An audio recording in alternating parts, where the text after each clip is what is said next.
J'ai le grand plaisir de vous présenter la plus jeune intervenante de ce séminaire de tous les temps, la plus jeune de tous les temps, c'est Jeanne Marlot, qui est assistante à la recherche à l'Université de Liège et diplômée d'un master en langue et lettres françaises et romanes à finalité en sémiotique, poétique et rhétorique. Elle travaille en ce moment sur le projet Destina, déceler les stéréotypes dans les intelligences artificielles génératives, traduction automatique mot-image et leurs effets sur les pratiques artistiques et les études visuelles, que j'ai moi-même obtenu en 2025 et qui durera jusqu'à la fin 2027. Jeanne cherche actuellement à repenser les théories des stéréotypes à l'aune des images générées par l'intelligence artificielle. Ces recherches en sémiotique visuelle prolongent ses intérêts pour les représentations et les enjeux de la société contemporaine qu'elle avait déjà explorés sous une autre perspective dans son mémoire consacré à l'analyse discursive de la formule transition énergétique. Vous voyez qu'entre formule et stéréotype, on est proche. Le titre de son mémoire était La part rhétorique de la transition énergétique, une analyse formulaire dans la presse francophone belge 2015-2024. À toi, Jeanne, merci d'avoir accepté notre invitation tardive. Merci à vous de m'avoir aussi invité. Et donc, je vais commencer par le fait que la notion de style, bien que discutée de longue date en esthétique et en histoire de l'art, elle demeure centrale dans l'analyse des œuvres, l'émergence des intelligences artificielles, génératives texte-image, ainsi que les travaux antérieurs sur les neuronal transfer dans les communautés de la computer vision ont récemment ravivé l'attention portée à cette notion. Et donc, on se pose la question de dans quelle mesure, en fait, ces modèles ont-ils appris et sont-ils capables de reproduire les gestes créateurs associés à un artiste ou à un mouvement artistique.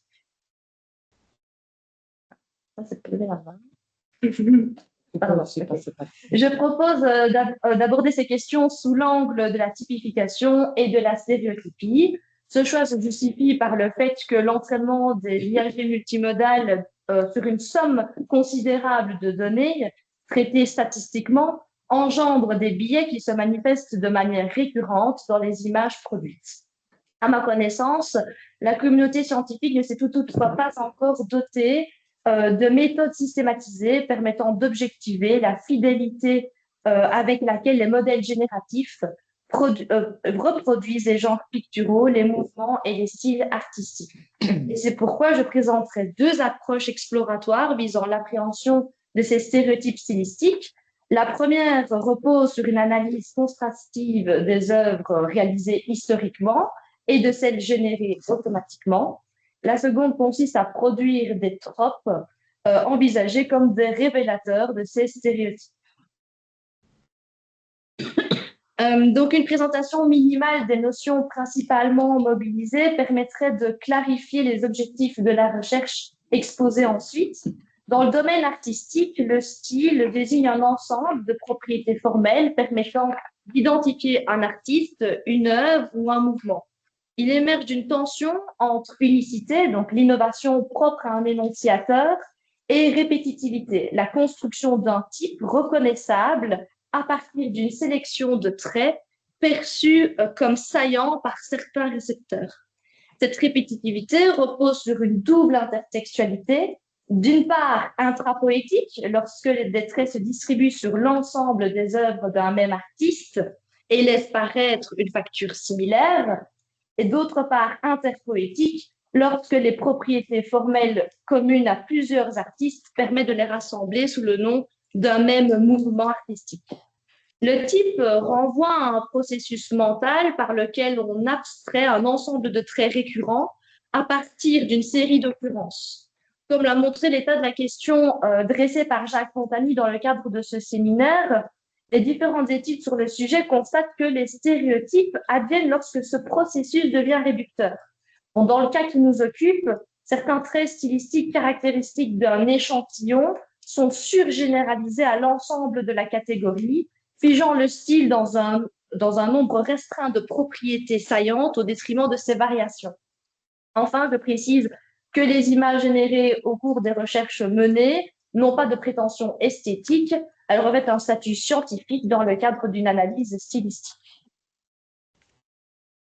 Donc, la première proposition méthodologique fait l'objet d'un article coécrit avec Adrien Deliège, Marc van der Broek et Maria-Julia Danberg. Cet article intitulé How good is a machine at the imitation game on stylistic characteristics of AI-generated images avait pour objectif d'évaluer la capacité de Midjourney version 6 à produire des traits stylistiques associés aux grands mouvements artistiques et à leurs artistes représentatifs. Donc, pour mener cette étude, 5 mouvements ont été sélectionnés, l'impressionnisme, le cubisme, le surréalisme, l'art abstrait et l'expressionnisme. Et chacun de ces mouvements a été représenté par 2 artistes, un homme et une femme, donc Claude Monet et Marie Cassatt, Pablo Picasso et Marie Laurencin, Juan Miro et Dorothea Teining, Vassili Kandinsky et Ilma Afklint, Ernest Ludwig Kirchner et Gabriel Milton. Notre contribution réside dans la mise au point d'une approche évaluative qui s'inscrit dans un cadre sémiotique et historico-artistique, combinant l'avis d'experts et l'analyse quantitative. 3 experts ont évalué des images produites par des artistes appartenant au mouvement sélectionné et des images générées par Midjourney en utilisant une grille d'analyse composée de 9 critères permettant d'en examiner la composition visuelle. Cette grille s'inspire des catégories plastiques, donc topologiques, éditiques et chromatiques élaborées par UREMAS, ainsi que les catégories établies par Wolflin pour caractériser l'optique classique et l'optique baroque, donc linéaire versus pictural, planaire versus en profondeur, forme fermée versus forme ouverte, multiplicité versus unité et clarté versus imprécision. Et comment on fait pour aller?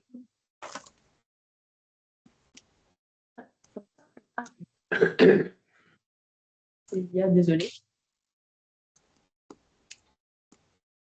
Oui, parce que vous ne voyez pas la suite. Oui. Comme ça, pardon, désolée. Donc, les critères retenus pour l'étude sont présentés sous la forme de couples d'opposition, les termes étant placés de part et d'autre d'une double flèche pour indiquer qu'en fait, les propriétés plastiques envisagées sont inscrites dans un continuum mesuré sur une échelle de 0 à 100.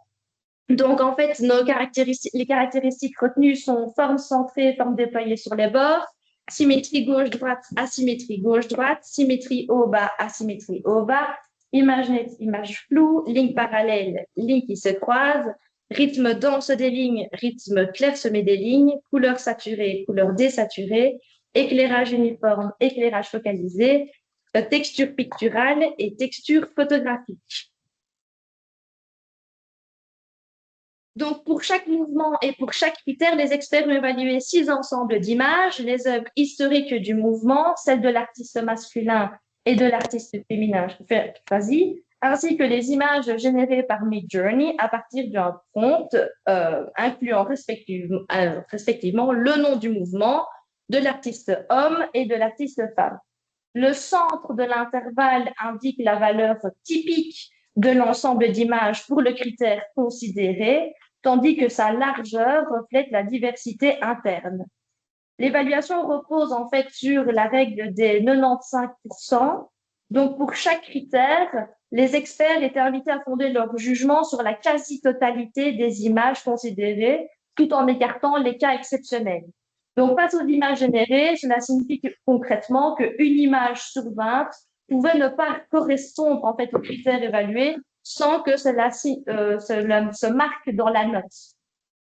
Face aux œuvres historiques, cette règle prenait une forme différente parce qu'il est évident que les experts ne pouvaient pas avoir à l'esprit l'intégralité des œuvres qui ont été produites historiquement par un artiste ou un mouvement, mais alors il leur était demandé de fonder leur évaluation sur une représentation aussi large que possible de cet ensemble, en faisant abstraction des exceptions vraiment manifestes. Et cette méthode offre ainsi une comparaison systématique entre la représentation générale d'un mouvement, donc historique versus IA, et les styles individuels des artistes qui sont aussi historiques versus IA. Et donc, cet article est paru en fait dans une revue spécialisée en vision par ordinateur, Journal of Imaging, et il privilégie une approche quantitative de l'imitation stylistique. Et dans le cadre de ce séminaire, je propose d'en offrir une lecture complémentaire, plutôt qualitative, en ancrant l'analyse, cette fois non plus dans la statistique, mais dans les sciences du langage. On peut dire que le raisonnement des experts peut être réenvisagé à travers deux couples conceptuels, intention et extension, qui sont issus de Frege et retravaillés par Carnap en philosophie du langage, ainsi que l'intensité et l'extensité en sémiotique tensive.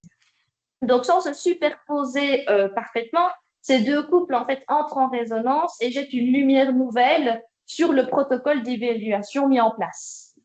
Donc, lorsque les experts attribuent des notes aux œuvres associées à tel mouvement artistique ou à tel peintre, ils ne sont pas confrontés physiquement aux milliers d'images produites à l'époque. Comme l'a suggéré Maria Giulia lors de nos discussions sur cet article, ils procèdent en fait par abstraction en identifiant quelques caractéristiques qui sont jugées fréquentes et fondamentales.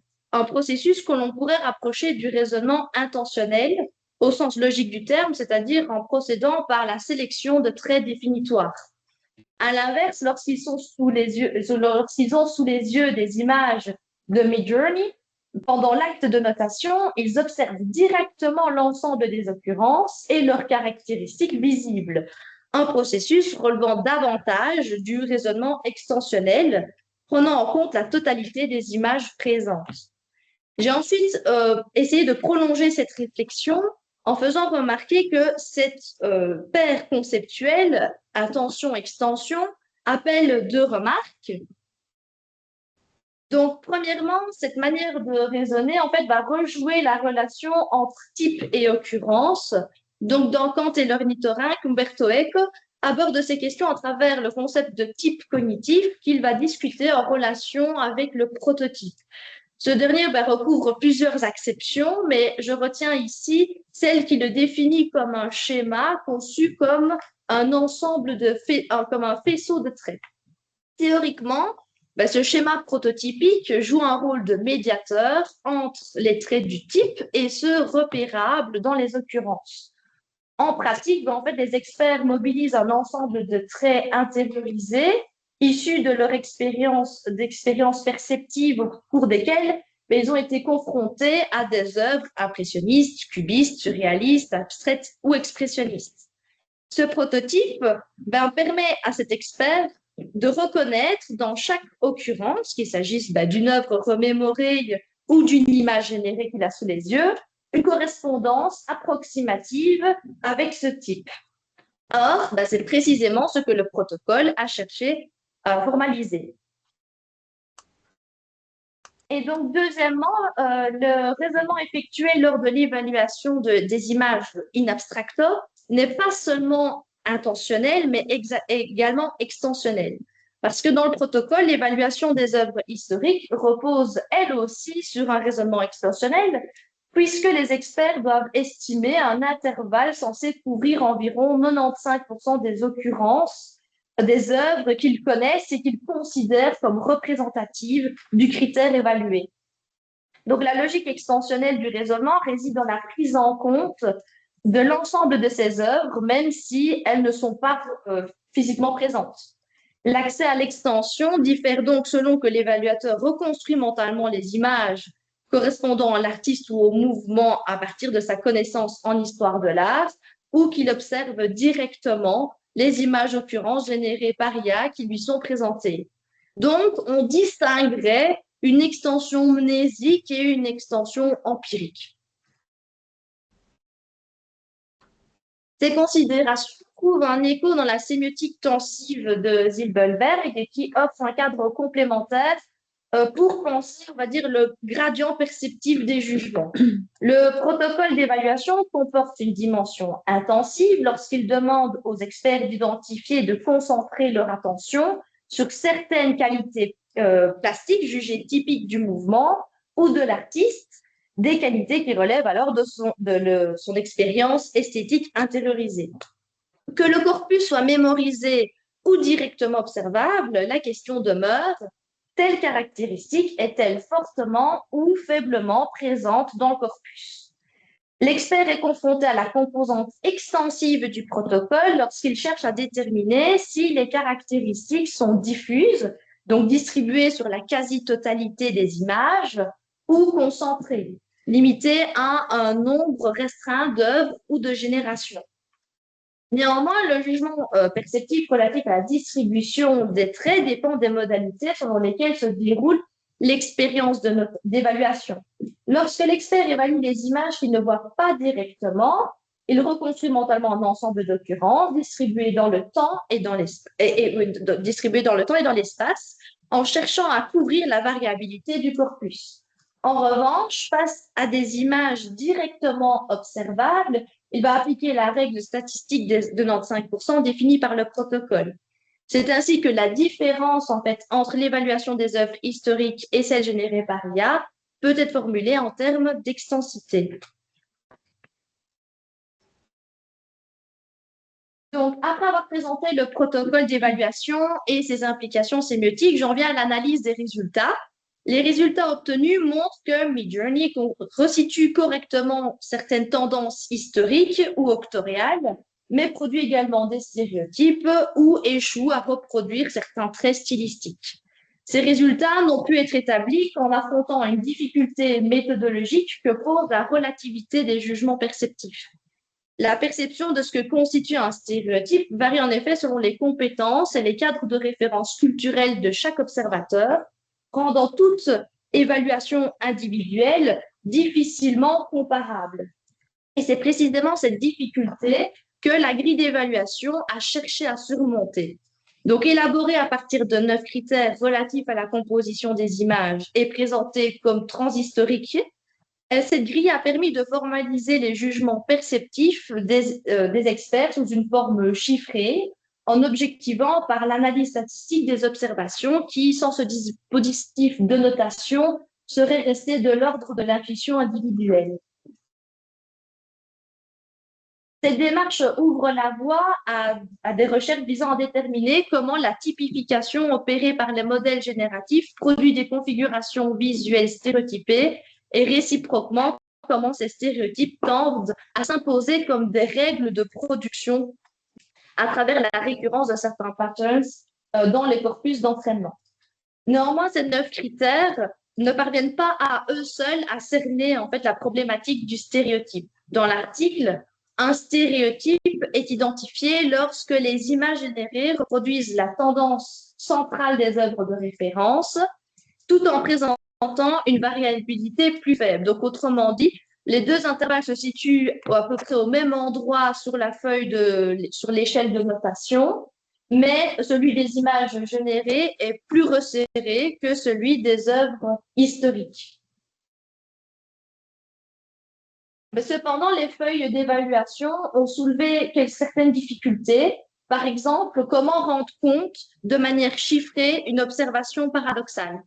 Concernant le critère relatif à la texture picturale et photographique, les analystes ont estimé que si les IA accentuent les simulacres de gestualité de l'artiste en marquant les coups de pinceau, un examen rapproché révèle que ces traces demeurent dépourvues de relief, du relief attendu. Et donc, leur observation rejoignent en fait les constats posés par Maria Giulia dans son dernier article qui paraîtra dans le numéro 17 de Signata. Selon elle, deux spécificités médiatiques se font concurrence, l'une picturale, qui tente d'imiter le style des artistes mentionnés dans le prompt en simulant ça et là des touches de pinceau, l'autre photographique, qui correspond en fait à la signature moyenne du modèle. Elle désigne ces deux empreintes stylistiques respectivement sous le nom de style régional et de style global. Donc, la grille soumise aux experts, dont la vocation est de cerner les stéréotypes stylistiques, s'est principalement concentrée sur la composition plastique des images, en négligeant en fait la dimension figurative, qui parfois est constitutive du style d'un artiste. À titre d'exemple, la plupart des images générées par Midjourney imitant le style de Marie Cassatt mettent en scène une jeune femme enlaçant un enfant. Or, si la peintre impressionniste est surtout connue pour ses portraits d'enfants, le plus souvent accompagnés de leur mère, elle ne s'est pas limitée à ces scènes de cajolerie.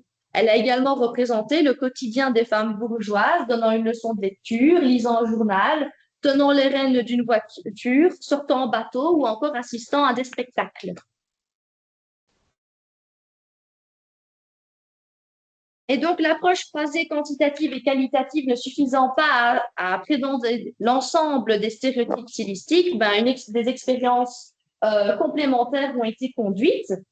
Et donc, une manière de déceler les associations texte-image les plus enregistrées par les IA génératives multimodales et donc les plus susceptibles en fait de donner lieu à la formation de stéréotypes consiste à pousser en fait le modèle dans ses derniers retranchements.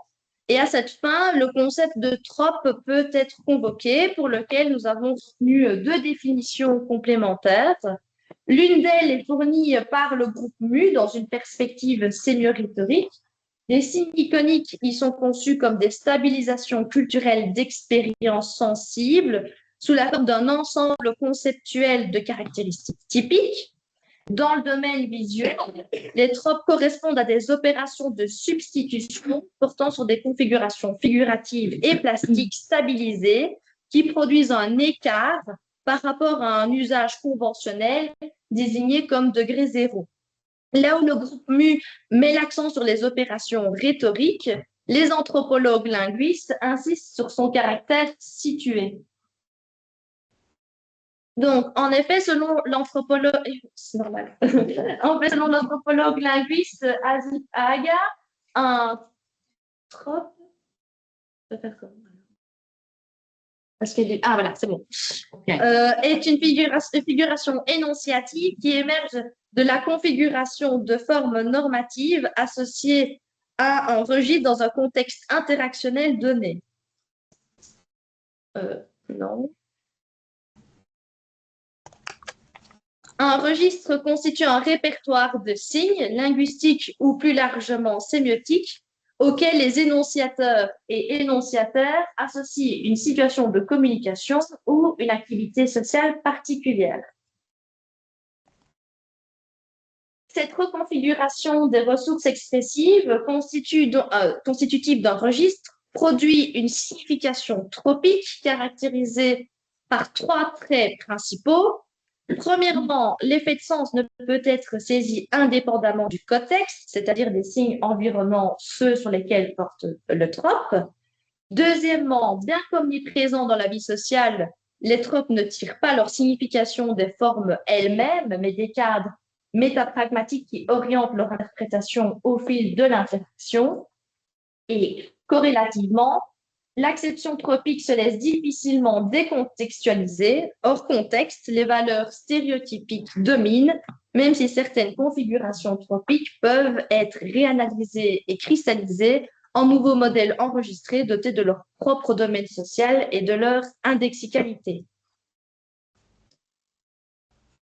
Donc, le concept de registre issu de l'anthropologie linguistique a été discuté par des sémioticiens, parmi lesquels figure Mara Giulia.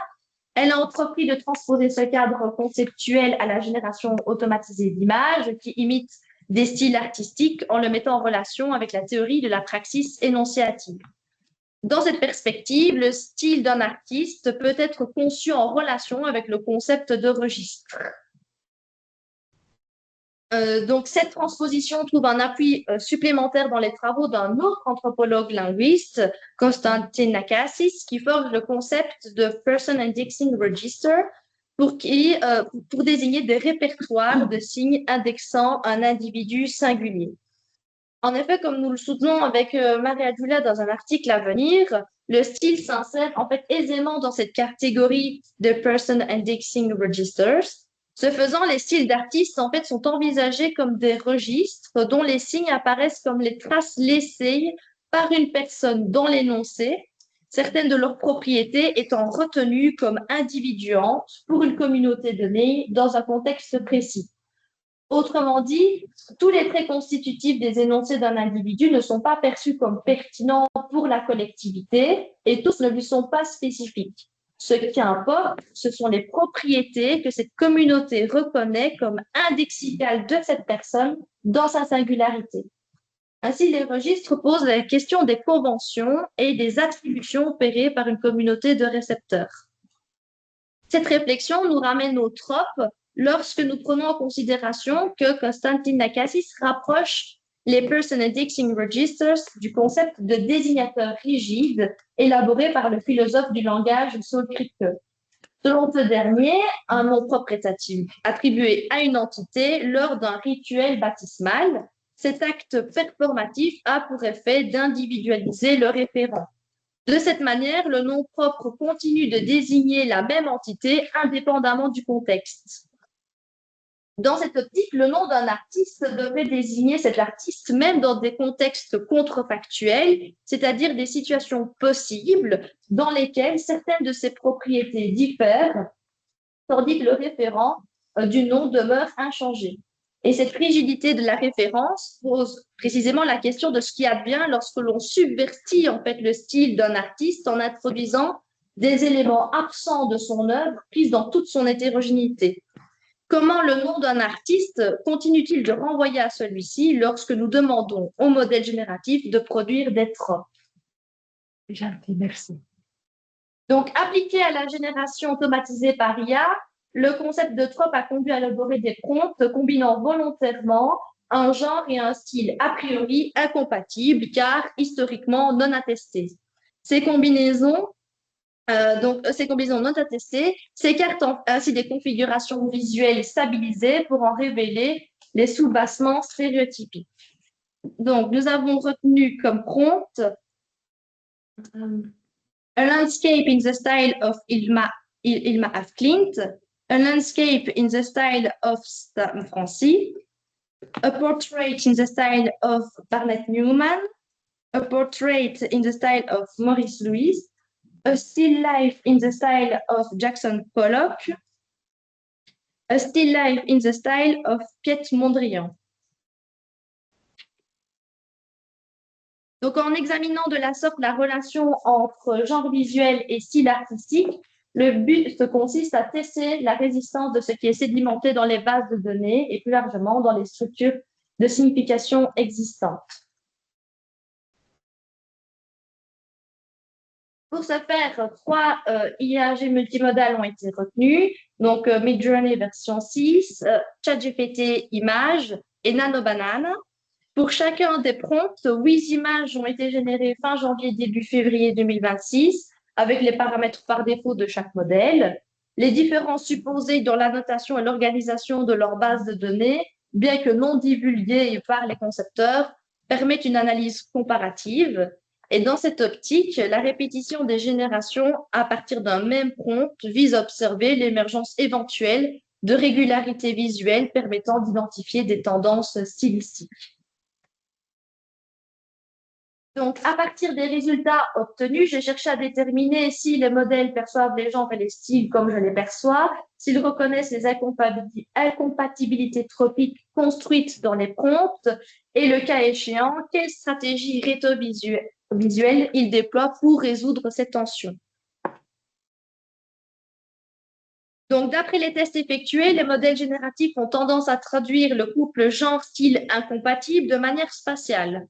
Le centre accueille les éléments figuratifs du genre visuel, tandis que la périphérie présente les caractéristiques stylistiques de l'artiste.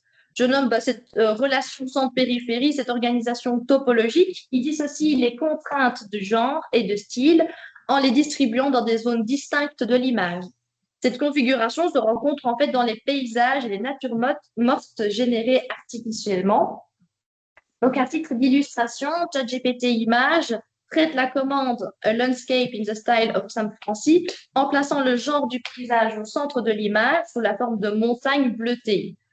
Il emprunte ainsi sa technique picturale à la perspective atmosphérique, produisant une ouverture vers un espace lointain typique du genre. Autour de ce centre figuratif se déploient des taches de couleurs variées, dirigées vers les bords blancs éclaboussés de l'image. Le modèle semble actualiser le rôle structurel du blanc chez San Francisco, conçu comme couleur de toutes les couleurs et réservoir chromatique virtuel. Toutefois, le geste pictural est réduit à des éclaboussures grossières qui ne rendent qu'imparfaitement compte de la technique de l'artiste. En résumé, l'image n'opère pas de fusion plastique du genre et du style. L'incompatibilité tropique est résolue par une juxtaposition topologique plutôt que par l'hybridation. Les portraits générés par IA exploitent la dualité figure-fond caractéristique du genre comme matrice de répartition entre contraintes génériques et contraintes stylistiques. Les formants figuratifs sont assignés à la figure, les marqueurs stylistiques à l'arrière-plan. Dans les portraits dans le style de Maurice Lewis, Midjourney résout le trope en produisant une contamination réciproque entre la figure et le fond, créant des zones d'indécidabilité où les deux se codéterminent plastiquement. Donc, une manière de procéder repose sur la rime plastique entre la posture du sujet et l'arrière-plan. Ainsi, le contour du visage de profil trouve un écho dans les bandes chromatiques curvilignes du fond qui en reprennent les modulations directionnelles. Cette analogie morphologique assure une cohérence formelle sans fusion du style et du genre, dont elle subvertit par ailleurs l'idéal type. Dans une autre image, le vêtement d'un homme en buste se dissout dans la matière picturale environnante selon une orientation oblique de gauche vers la droite, tandis que son visage net est orienté vers la droite. Cette configuration suggère un mouvement. L'image esquisse ainsi une narrativité où le flou des tracés colorés entre en relation avec la mise en mouvement du sujet, la cohérence se payant du non-respect de l'architecture énonciative propre au portrait. Pour que l'idéal type du portrait soit respecté, il aurait fallu que 4 conditions soient remplies. La tension entre la figure et le fond aurait dû être plus équilibrée. Les couleurs vives du fond l'emportent sur les tons neutres des figures qui peinent à s'imposer. Dans la deuxième image, le fond va jusqu'à absorber partiellement la silhouette de l'homme représenté. Deuxièmement, les figures ne sont pas centrales, contrairement à ce que prévoient les règles compositionnelles du genre. Troisièmement, la deuxième figure ne prend pas la pose, ce qui explique la présence des traces floues, alors que toute action est bannie des caractéristiques typiques du portrait. Et quatrièmement, les sujets sont positionnés de profil. Bien que cette position soit contestée dans la tradition, la frontalité est quand même conventionnellement associée au genre du portrait, qui se définit comme la mise en valeur d'un visage individuel et individuant, établissant un échange de regards entre le sujet représenté et le sujet regardant. Donc, les exemples précédemment analysés montrent que les IAG multimodales réutilisent des configurations topologiques virtualisées par les genres visuels. Dans le corpus, une nature morte générée par Midjourney, à la manière de Jackson Pollock, illustre une autre manière de résoudre le trope en s'appuyant non pas sur la topologie, mais plus précisément sur les possibilités qu'offre la mériologie, c'est-à-dire le rapport qu'entretiennent les éléments distincts pour composer un ensemble cohérent. Donc, cette image met en scène des taches vert foncé et rouge se concentrant au-dessus d'un vase posé sur une table. L'observateur tend alors à regrouper ces jets de peinture en un bouquet. Cette reconstruction, reliant les parties en un tout, repose sur nos habitudes perceptives et sur notre manière d'organiser l'expérience visuelle. L'image se présente ainsi comme un ensemble de qualités sensibles qui, une fois reliées, actualise une unité de sens virtualisée par la composition. Et donc, je propose de qualifier cette forme de résolution d'iconique en m'appuyant en fait sur les travaux de Jean-François Bordron, ici présent, dans Images et Vérité. Donc, dans son ouvrage, il définit l'iconicité comme un type phénoménologique, c'est-à-dire une modalité particulière selon laquelle le monde sensible se manifeste à nous, qu'il s'agisse de la perception des objets, des états de choses, des artefacts comme les images ou la musique. La caractéristique de l'iconicité réside moins dans la présence de morphologie, de parties, de totalité, de texture et de plasticité que dans le fait que tous ces éléments prennent ensemble. Et donc, je dirais, pour finir sur cette image, que sur le plan stylistique, cette fois, ben, bien que les gestes simulés évoquent une gestualité chaotique et libre, l'organisation demeure centripète. Les lignes convergent vers le centre et restent contenues dans le cadre. Et cette structuration rétablit en fait une logique compositionnelle que la pratique pollokienne cherche justement à dissoudre. Donc, dans plusieurs exemples du corpus, une œuvre imitant le style d'un artiste est juxtaposée à des éléments figuratifs propres au genre. Le modèle ne résout pas directement l'incompatibilité tropique, mais la contourne. Le style devient une propriété localisée d'un objet sous la forme métavisuelle d'un tableau présent dans l'image, tandis que le genre structure le reste de la scène. Parfois, euh, Parfois, le tableau imbriqué dans l'image générée est resitué dans l'atelier de l'artiste. Dans un de ces cas, la scène intègre les éléments de nature morte, tandis que le style de Pollock devient lisible sur la toile représentée ainsi que sur le plan de travail, tous deux marqués par des gestes d'apport de matière évoquant les gestes sensorimoteurs de l'artiste. L'image étant recontextualisée dans le lieu de création, la coexistence du genre et du style apparaît moins comme une incompatibilité formelle que comme un moment du processus de production d'une œuvre. L'image générée se présente sous un rendu photographique dans lequel s'insère une toile picturale disposée sur un plan de travail parmi les pinceaux et pots de peinture. Les observateurs peuvent alors reconstruire un récit établissant un rapport de cause à effet. C'est parce qu'il y a eu une performance artistique que les objets sont éparpillés et que la peinture est présente partout. Et donc, je propose de dénommer cette résolution tropique résolution par indexicalité contextuelle pour désigner le processus par lequel l'image générée est lue comme le témoignage d'une performance artistique, la sémiose résultant de la réception culturelle de l'image.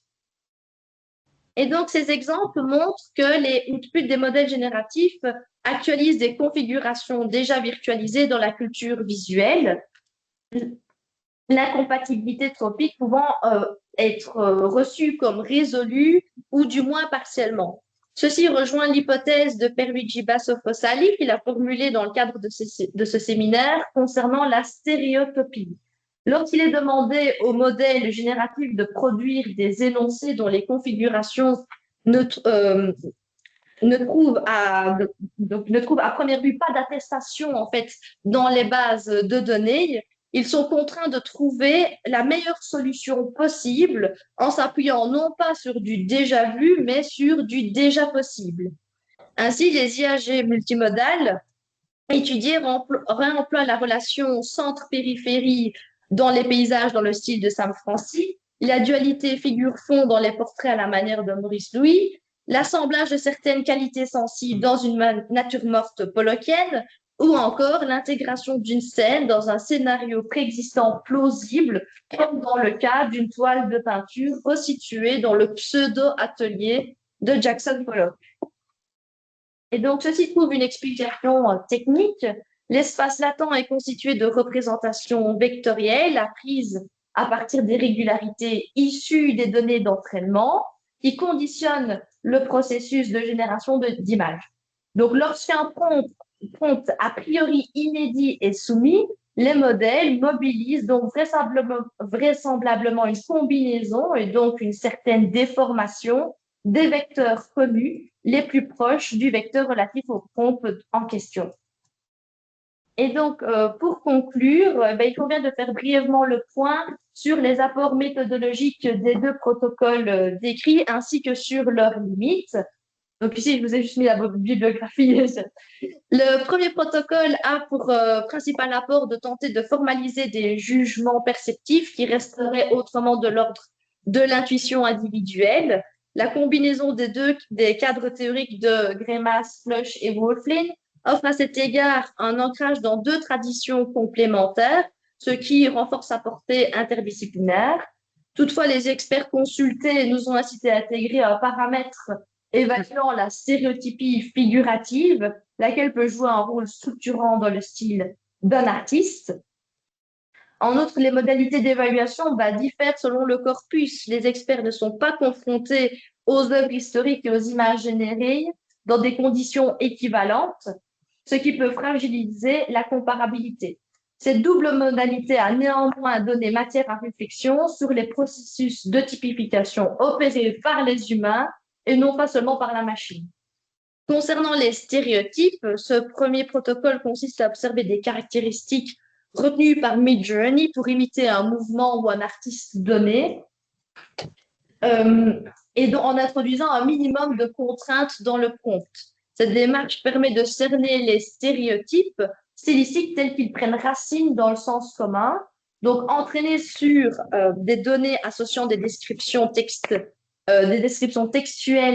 à des séquences pixelisées, les modèles génératifs en infèrent des régularités compositionnelles encodées sous la forme de représentations vectorielles. Celles-ci conditionnent ensuite la génération d'images nouvelles pour lesquelles les modèles tendent à réactualiser les traits inférés durant la phase d'entraînement de la façon la plus statistiquement probable.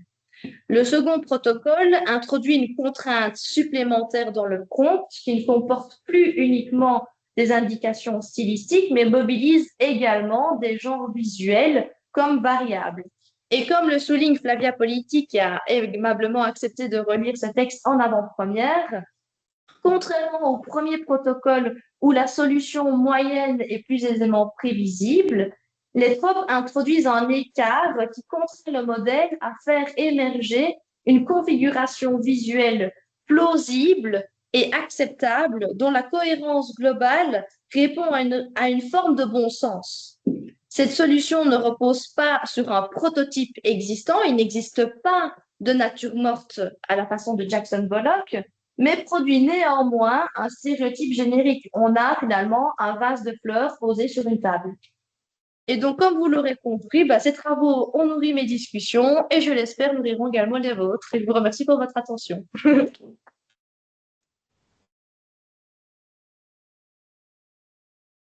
Merci beaucoup, Jeanne. C'était dense, mais, mais je voudrais, c'était dense, oui. Je te remercie d'avoir porté à la lumière quelque chose qu'on n'a pas encore traité à ce séminaire, un peu comme je l'ai dit pour Jean-François sur la question des débrayages internes énonciatifs. Pour toi, je dirais que tu nous fais réfléchir à un des contraires, disons, de stéréotypes, c'est-à-dire les tropes. Et c'était très intéressant de voir comment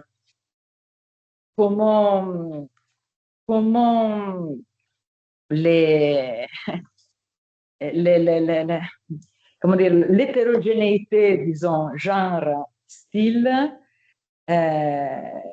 soit donc non stéréotypique, soit résolue par différentes stratégies, justement, méréologiques, centre, périphérie, figure-fond, et ensuite la troisième, c'est la résolution iconique du trope, et bien sûr l'indexicale, qui est peut-être la seule qui n'est pas méréologique.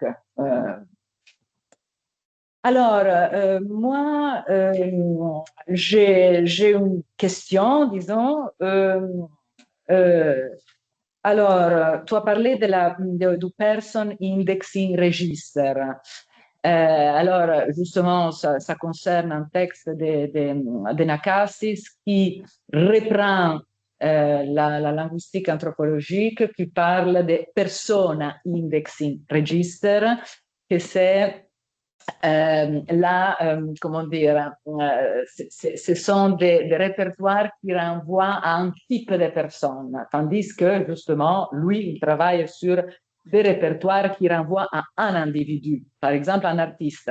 C'est ça la différence entre Persona Indexing Register et Person Indexing Register. Et alors, ce problème-là, c'est un gros problème aussi dans l'art, parce que d'un côté, bien sûr, il y a la persona indexing register à l'impressionnisme, je veux dire, mode impressionniste, mode, je ne sais pas, expressionniste, etc., etc. Là, c'est la persona indexing register.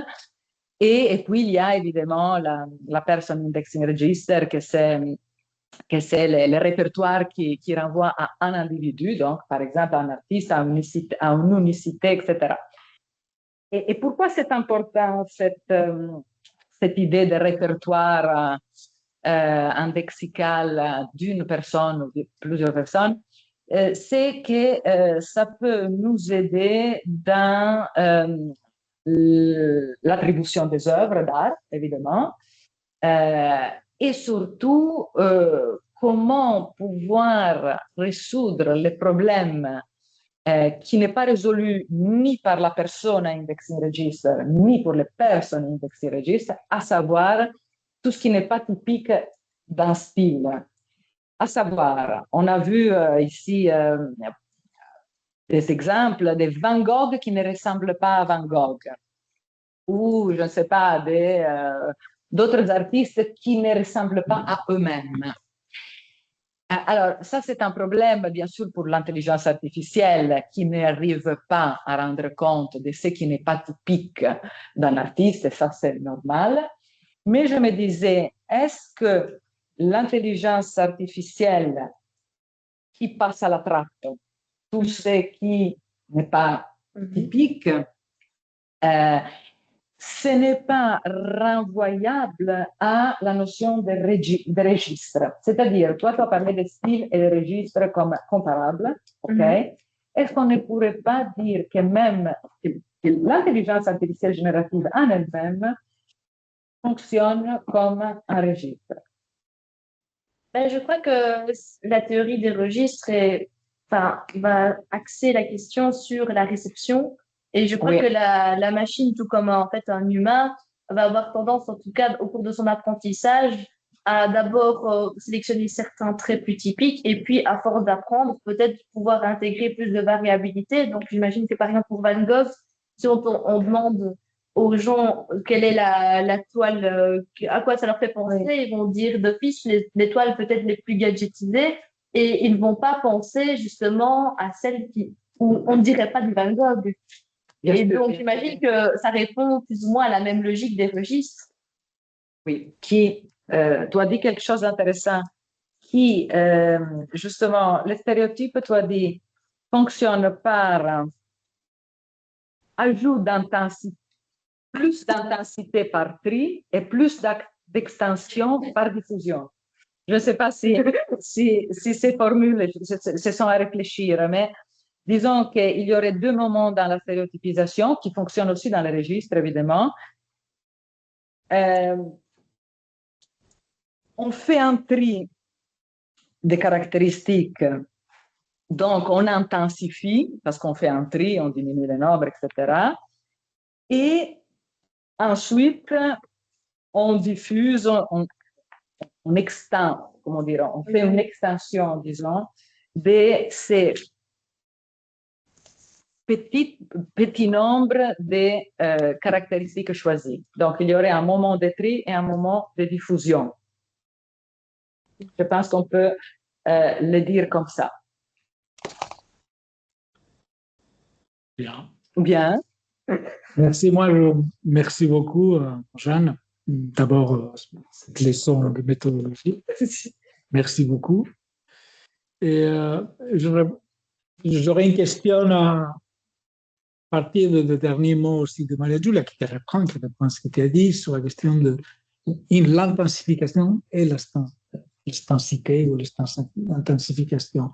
Donc, on a l'impression que le stéréotype, en tout cas visuel, l'intelligence artificielle, ne peut arriver que par une sorte de saturation totale du champ, aussi bien du plan de l'expression que du plan du contenu.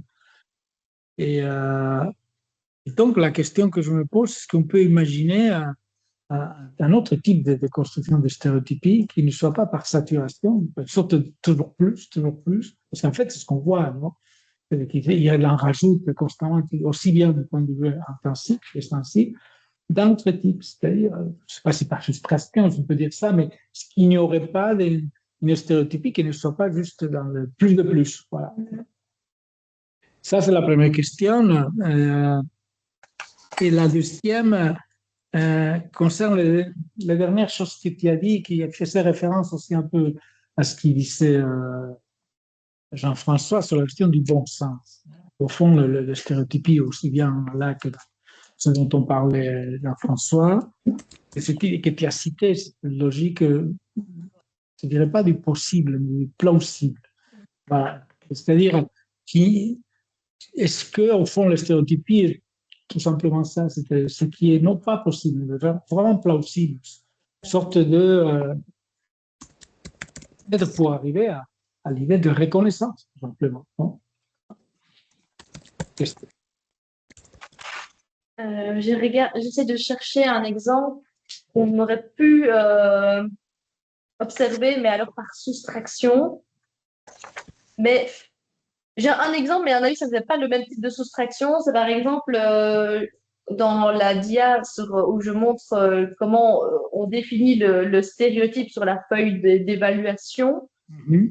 On voit que, par exemple, pour un des experts a estimé que la luminosité, il me semble, chez Juan Miro, oui, voilà, dans l'IA, c'est celle-là. Eh bien, en fait, au-dessus, on voit, pour le vrai Miro, il estime que, en fait, la lumière est être entre uniforme et peut-être aussi focalisé, il est plutôt, en fait, j'ai envie de dire, indécis, puisqu'il met un intervalle entre deux. Je dis, tantôt, ça peut être l'un, tantôt, ça peut être l'autre. Dans les vrais. À mon avis, dans le vrai. C'est ça qu'il a voulu C'est-à-dire dans l'historique. J'imagine que c'est ça qu'il a voulu dire. C'est tantôt, ça peut l'être, tantôt, ça ne l'est pas. Et puis alors, après, on voit que pour l'IA, il estime que l'intelligence artificielle va vraiment uniformiser la luminosité sur l'ensemble de l'image. Mais est-ce qu'on peut estimer que là, il y a une soustraction? Je ne sais pas, c'est plutôt une réduction. C'est un tri. Mais je vois pas vraiment d'exemple où on a soustrait un trait. Je sais pas. Mais là, c'est un bon exemple. Parce que, je veux dire, dans le style historique, il y a une grande variabilité, tout très, très homogène ou très, très focalisé. Et il a choisi seulement, par exemple, l'homogénéité. Ça, c'est une manière de travailler par soustraction de l'IA. Après, peut-être que c'est peut-être plus difficile d'envisager la soustraction de variabilité. Parce que là, en fait, la grille est composée aussi sur des critères plastiques. Et donc, comment envisager la soustraction au niveau plastique, c'est peut-être plus compliqué que si c'était figuratif, où on verrait qu'il y a un élément en moins. Mais ça, j'ai pas vraiment. Dans les images, toutes celles qui ont été générées, je n'ai pas vraiment d'exemple en tête, j'avoue. Je ne sais pas. Et sinon, l'histoire de la plausibilité, en fait, je crois que au départ, peut-être que je me trompe, mais je crois quand même que les IA génératives ont été entraînées quand même sur des éléments assez figuratifs pour pouvoir, parce que l'utilisation première, j'imagine, c'est quand même généralement ceci. Et généralement, le ceci, c'est plutôt quand même un objet ou un humain, je ne sais pas, mais. Et donc, j'imagine que, oui, à mon avis, elles ont été configurées pour donner le rendu le plus plausible possible pour que ça, parce qu'elles envisagent en fait les attentes, j'ai envie de dire presque encyclopédiques de l'utilisateur. Et donc, je dirais que ça correspond bien. Je ne sais pas si j'ai bien répondu à la question. Oui. Merci. Alors, oui, il y en a deux en ligne et ensuite Jean-François, hein, parce que ça fait longtemps qu'ils ont levé la main. Alors, Enzo, entre toi. Alors, oui, merci beaucoup, Jeanne, pour cette présentation très riche. Et voilà, j'ai deux questions. La première répond un peu à ce que la question de Maria Giulia, au moins je pense. C'est-à-dire que dans le deuxième protocole, cette idée de mettre ensemble un genre et le style d'un artiste qui n'utilise pas normalement ces genres, est-ce que cela a fait ressortir des régularités? C'est-à-dire dans toutes les expériences que tu as pu réaliser, est-ce qu'il y a eu des régularités qui font de sorte qu'on puisse dire, voilà, ça c'est le registre ou les sets de registres de l'IA. C'est-à-dire, ces résolutions que tu nous as montrées entre les fonds et la figure, par exemple, si tu as remarqué des récurrences telles qu'on puisse dire, voilà les registres de l'IA, quand il s'agit de résoudre cette tension entre genre et style. Et l'autre question, mais voilà, c'est une question. L'autre question concerne toujours les deuxièmes protocoles d'analyse sur les tropes. Alors, je me demande, parce que ça m'intéresse beaucoup, l'idée d'adopter de manière ouverte un registre ludique avec l'IA. C'est-à-dire de demander ouvertement, pas simplement de mélanger un genre et un artiste, mais de lui dire, par exemple, joue à mélanger ces deux choses, c'est-à-dire de modaliser la requête pour voir ce qui se passe. Mais ce n'est pas une question, voilà, je sais que les deux articles ne portaient pas sur ça, mais si ça te semble intéressant, si ça te semble voilà, intéressant, si ça pourrait changer les résultats, si, voilà. Donc, pour la question des régularités, à chaque fois, j'ai pris un exemple, mais j'ai fait en sorte que ce soit pas juste un exemple isolé. Donc, l'histoire de centre-périphérie pour les paysages et nature morte, c'est quand même beaucoup plus, c'est assez récurrent. Pour le portrait, j'avais aussi d'autres exemples où, par exemple, on avait un homme, on va dire, en buste, et puis on avait des bandes chromatiques qui étaient à gauche. Et alors, pour faire la jonction, on avait utilisé une bande, malheureusement, cette fois lumineuse. Donc, si tu veux, l'homme était un peu dans la pénombre, il y avait une bande lumineuse de la même taille que les bandes chromatiques, par exemple. Donc, il y avait plusieurs stratégies pour le portrait. Sinon, c'est vrai qu'on voit plusieurs fois, mais là, j'ai montré plusieurs exemples où en fait, on voit qu'il n'y a pas de juxtaposition du style et du genre avec le dispositif du tableau dans l'image. Et puis sinon, pour la recontextualisation dans l'atelier du peintre, eh bien, j'avais une version un peu similaire, mais je trouve qu'elle n'était pas réussie avec Nano Banana, qui en fait voulait resituer, on va dire, l'expérience muséale en mettant carrément un fond neutre, des fois un peu de luminosité et une sorte de pancarte. Mais par contre, je me disais que c'était pas très concluant parce que en fait, il me produisait pas de trop. Enfin, il me mettait que une pseudo œuvre d'art qui aurait pu être celle produite par l'artiste, mais il n'y avait pas de jeu avec le genre. Quoi. Donc oui, je crois que quand même, il y avait quand même une certaine régularité. Et sinon, pour le registre ludique, on n'a jamais essayé de faire une modalité, enfin, de modaliser la requête en elle-même, enfin, en spécifiant que j'ai envie de jouer avec l'IA, ça je n'ai jamais testé. Mais je crois qu'il y a moyen que ça change les résultats. Mais je ne sais pas m'avancer davantage parce que je n'ai pas fait l'expérience. Non, ma Merci c'est beaucoup. intéressant l'idée de modéliser de manière différente cette rencontre entre style et genre. Flavia, merci Enzo. Flavia.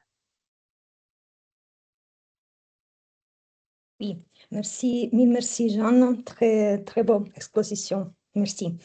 Et j'aurais une petite question sur le premier protocole. Je ne sais pas si vous m'entendez bien. Oui, oui. Ok. Et cette question est liée aussi à la régularité, mais entre les stéréotypies plastiques et les stéréotypies des contenus ou figuratifs. Donc, tu as fait un exemple avec Marie Cassa. Et je me demandais si tu avais remarqué quelques régularités dans ce type de relation entre stéréotypes figuratifs et stéréotypes de contenu plastique. Pardon. Voilà. Merci. La première le premier exemple qui me vient, c'est que quand on a demandé des peintures cubistes, par exemple, on n'a eu que des portraits. On n'a jamais eu des objets qui pouvaient être à la limite déformés et multifacés comme on peut le voir dans le genre. Après, apparemment, c'est assez réputé que le cubisme, c'est pas très bien compris, mais quand même, il y a quand même que des visages. Il n'y a Oui. jamais rien d'autre, donc ce n'est pas le seul Oui. concerné. Oui. Par exemple, pour les impressionnistes, des fois, on a quand même des personnages qui sont intégrés dans une scène. Là, ce n'est que des paysages.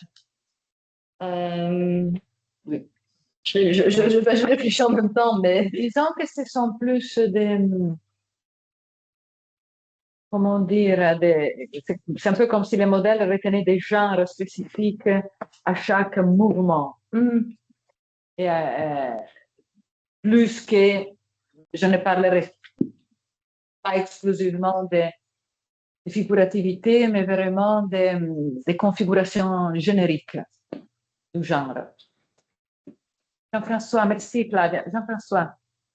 À moi. Merci. Oui, alors, c'est sur la question porte sur l'opposition entre contraintes génériques et contraintes stylistiques.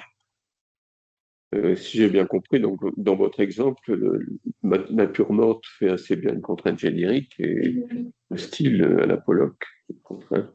Bon. Mais est-ce que vous avez essayé de faire le contraire, c'est-à-dire décider que le genre c'était Pollock et la nature morte, le style? Parce que c'est évident qu'on peut faire les deux, c'est pas la même chose d'imaginer une nature morte avec Pollock dedans ou d'imaginer un Pollock comme une nature morte. Pas la même chose. D'ailleurs, Pollock a fait des tableaux qu'on pourrait considérer comme une nature morte. mais Voyez, dans ce cas, parce que, vous voyez, ça ferait probablement travailler différemment l'ordinateur, enfin l'IA. oui, mais alors ça se jouerait sur la distribution alors dans le prompt, parce que Oui, par exemple, si vous disiez au prompt, est-ce que tu pourrais me faire une nature morte telle que l'aurait faite Pollock? en fait le problème, c'est ça que j'ai demandé. Et Ou donc, est-ce que tu aurais. Oui, mais il y a aussi la police. si à l'IA, je considère que la nature morte est le genre et que Pollock, c'est le style. Je ne l'ai pas explicité. On n'aura pas dit. On a fait vraiment le strict minimum, une nature morte dans le style de Jackson Pollock. Oui. Et donc, à la limite, je la laisse déterminer ce qu'elle veut, enfin, elle fait comme elle veut. Mais donc, je ne sais pas si alors il faudrait que enfin, je sais pas comment je pourrais formuler mon prompt pour dire, je considère que Pollock est le genre. Oui. Ça, il faudrait peut-être tester, mais Oui, c'est une question très intéressante, mais justement, nous, on n'a pas explicité que Pollock est le style et la nature morte est le genre. Bien sûr, il y a laissé, parce que la notation... Il m'a semblé que le genre était la nature morte. Mais j'imagine qu'on peut faire un Pollock qui serait une nature morte. Un Pollock en nature morte, un style nature morte. Ah oui. Disons, la différence entre mais je ne sais pas. une nature morte à la manière de, et voilà. Je vais faire la distinction entre style. Dans mes petits schémas anatomes, vous pouvez les essayer, ça marcherait très bien. Qu'est-ce qui détermine quoi?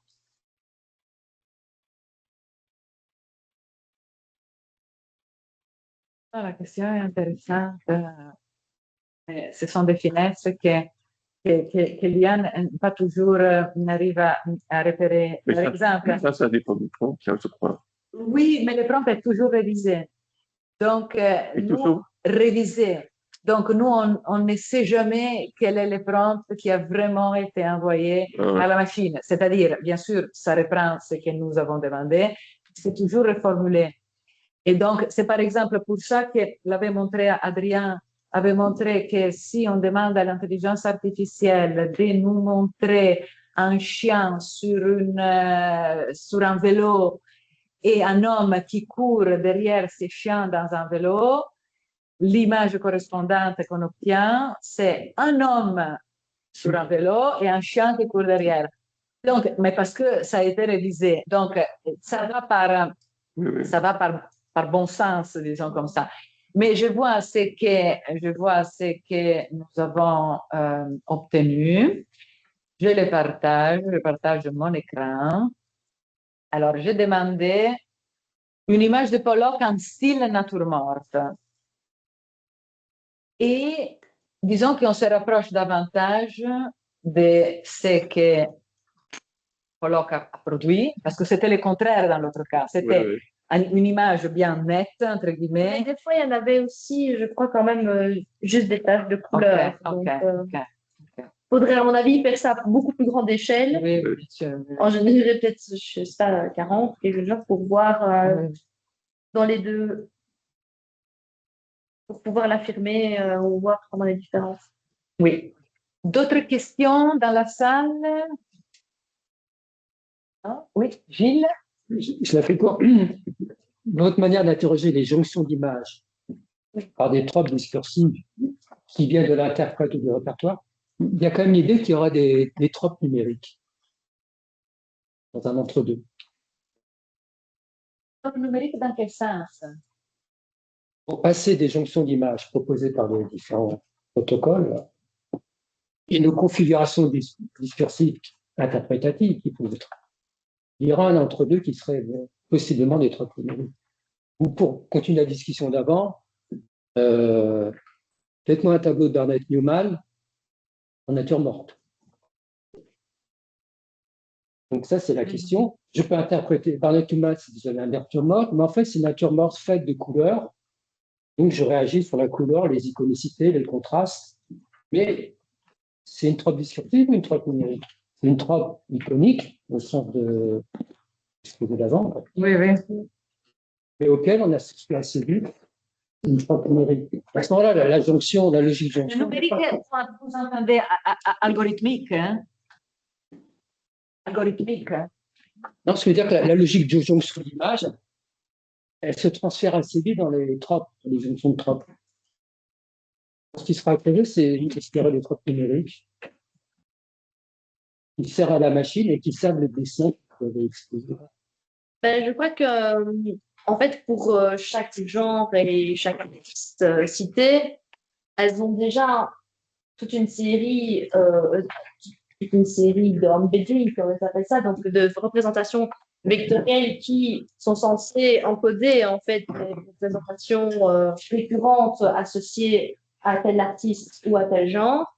Et quand on demande enfin, dans le prompt de mobiliser les deux, alors qu'a priori, elles ne doivent pas converger parce que ça n'a pas été appris par la machine, ben la machine apparemment va essayer de moduler ces représentations vectorielles et va générer un trope. Mais est-ce qu'on peut dire que c'est spécifique? Oui, c'est un peu machinique dans le sens où c'est la machine qui va le produire et non nous-mêmes parce qu'on n'a pas utilisé la main.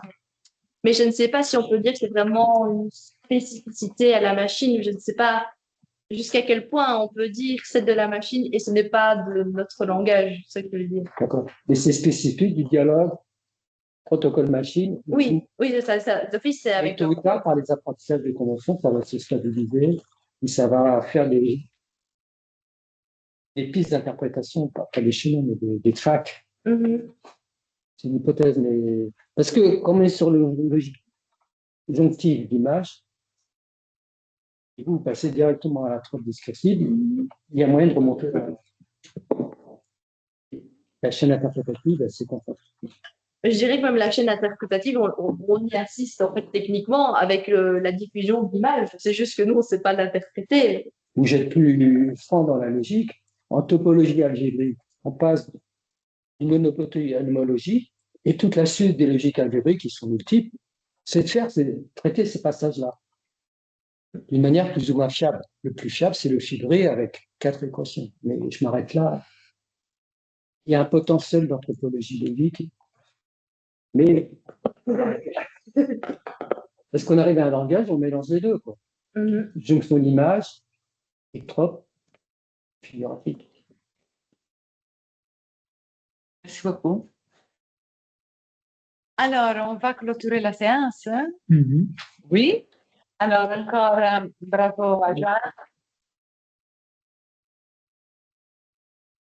Et... On se revoit le... On se revoit le 8. 8. 8.